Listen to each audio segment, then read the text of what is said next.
quite a few guys that we think probably should have been included as well. We'll discuss all that coming up next here on Locked On Sooners.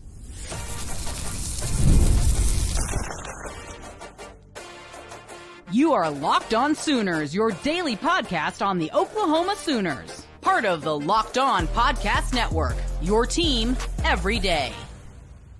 Once again, thanks for making Locked On Sooners your first listen every single day. Shout out to all the everydayers out there tuning in. Subscribe to the show wherever you get your podcasts. We're part of the Locked On Podcast Network, your team every day. And if you want to do more with Locked On every day, go check out the Everydayer Club at lockedonpodcast.com/everydayer club. For $5 a month, $50 a year, you can get ad-free audio from Apple, Google, Spotify, wherever you download and listen to podcasts. You can also get an invite to a members-only Discord. Discord is an app that you can download on your phone or your laptop computer, and you can chat and talk ball with members of the Locked On community, the everydayers across the network inside the Discord, where, again, you can talk ball, you can talk puck, you can talk hoops, you can talk baseball with spring training right around the corner. You can do all that inside the Discord chat over there. So again, lockedonpodcast.com/everydayer club for $5 a month or $50 a year.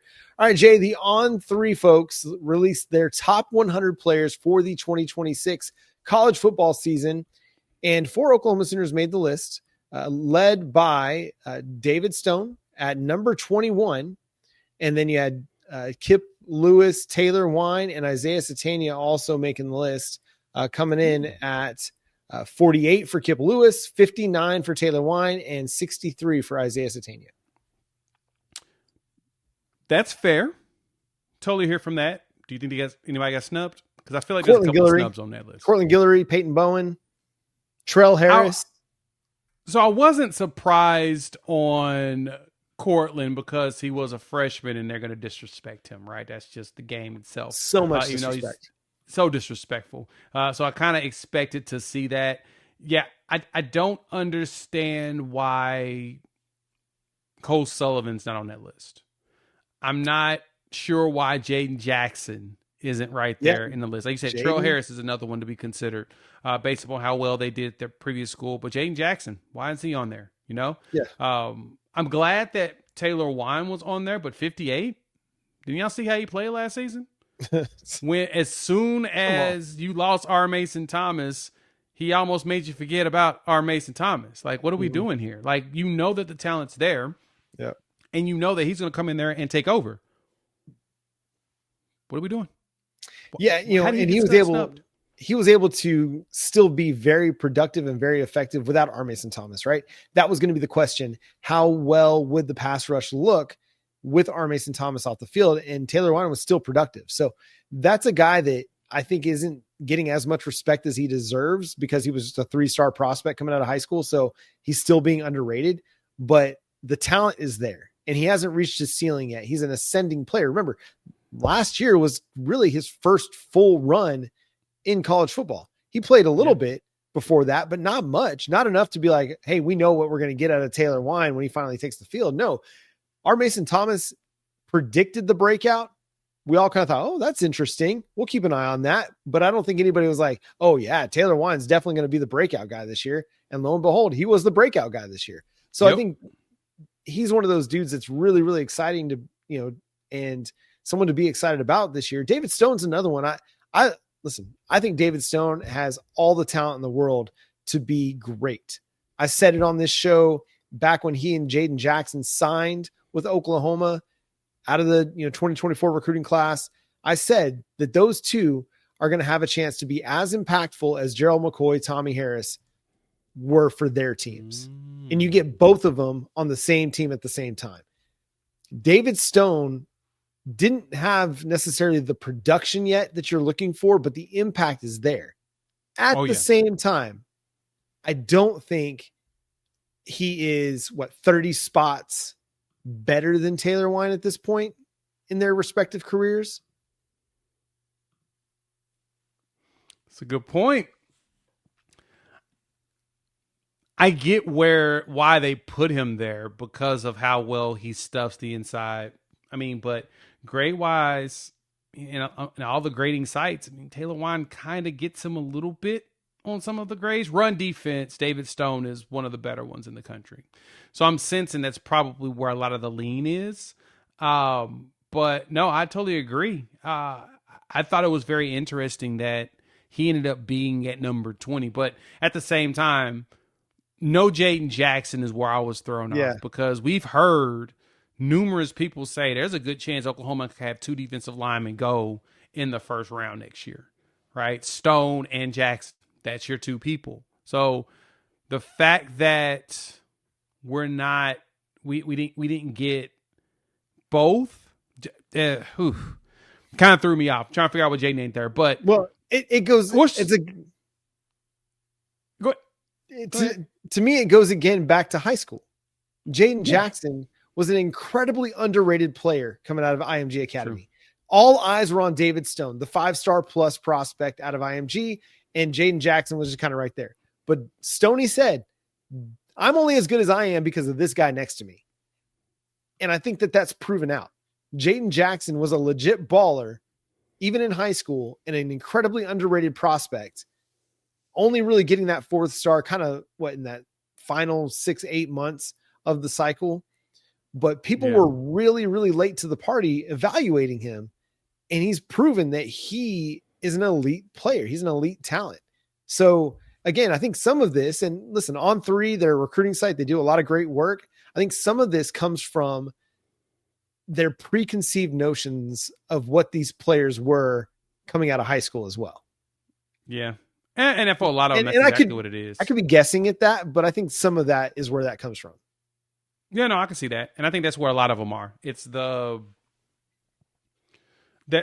taking some of the ratings in consideration. And I don't like that. Like, Wine should be much higher. He deserves a lot more respect, especially just because of the way that he played. I do believe, I mean, Stone's at a good spot. 21's a really good spot, right? His it was 9.7% impact rate was 12th best among P4 interior guys. So, and then it had a plus 81 PFF run grade, which is where a lot of that comes from. Still, I don't see why Wine wasn't up there after the way he played, especially that ending stretch at the end of the season coming into this one. Wine should be a problem. Mm-hmm. Like, he's going to terrorize defense. Like, they have to focus on him, which should lead to Daniel Koye or a PG Adebawore stepping up and taking over. Heck, Jaden Jackson. Like, I still thought, I'm kind of still surprised, even though he started to miss some snaps or whatnot due to a little bit of an injury, that Jaden Jackson didn't lead the team in sacks. He was getting there at the beginning of the season. He was, because everyone was so focused on trying to stop R. Mason Thomas. They were so focused on stopping Marvin Jones Jr., so focused on slowing down, Taylor Wine, even David Stone. Jaden was getting in there. He's taking advantage of it. He was getting in there, getting in the backfield, causing problems, getting all in tackles for loss. So it just kind of surprised me that he didn't finish that high, but he did have some injuries. I do think next season that may go up, and he may be the one that ends up in the top 100 or top 20 because of that. Okay, and then here's the other comparison I want to make as it applies to Wine. And we didn't really get a chance to talk about Kip Lewis or Isaiah Satania. We can do a little bit of that still. Yeah. Dylan Stewart, everybody's favorite defensive end out of South Carolina, came in at number 3 on this list. Can I just compare real quick Taylor Wine's numbers to Dylan Stewart's? Okay. Yeah. Taylor Wine had 15 tackles for loss. Dylan Stewart had 12. Taylor Wine had 7 sacks. Dylan Stewart had 4.5 sacks. Taylor Wine had 36 total pressures. Dylan Stewart had 37 total pressures. Okay. In stops, according to Pro Football Focus, these are plays that are counted as a loss towards the offense. Taylor Wine had 26 stops and Dylan Stewart had just 18. So, like, that's, again, one of those biases that's out there. Dylan Stewart comes in at number 3. Taylor Wine comes in at 59. And I'm looking at that. I'm like, Taylor Wine had a more productive season in 2025. What are we doing here? You know how they do it. I don't know.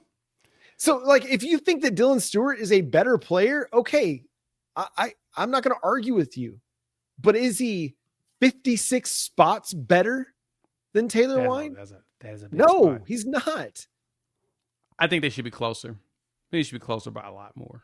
I think Taylor Wan deserves to be higher because of it, but he's got to go out there and continue to take his respect. Yeah. Because he's earned it. Right. And he's been snatching chains like crazy. He's going to keep doing it. And I think he will this year. Yeah. And if all of this is about just like, hey, these are guys that we think are the best pro prospects. Okay, fine. You're doing that, but don't title it the best top 100 college football players for the 2026 season then. Because that's not what that is.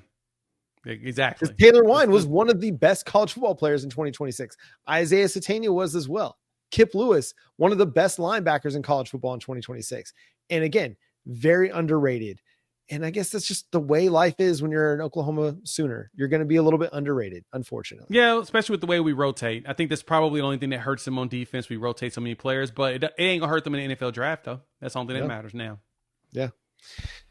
So anyway, all right, we digress. Hey, Isaiah Satania, Kip Lewis, shout out to you guys. You had great years, and you certainly deserve to be in those top 100 considerations as well. All right, coming up next, ESPN released their early 2026 playoff predictions, and my goodness, if I was upset about the top 100 list, I want to be even more upset about this. We'll come and talk about that next here on Locked On Sooners.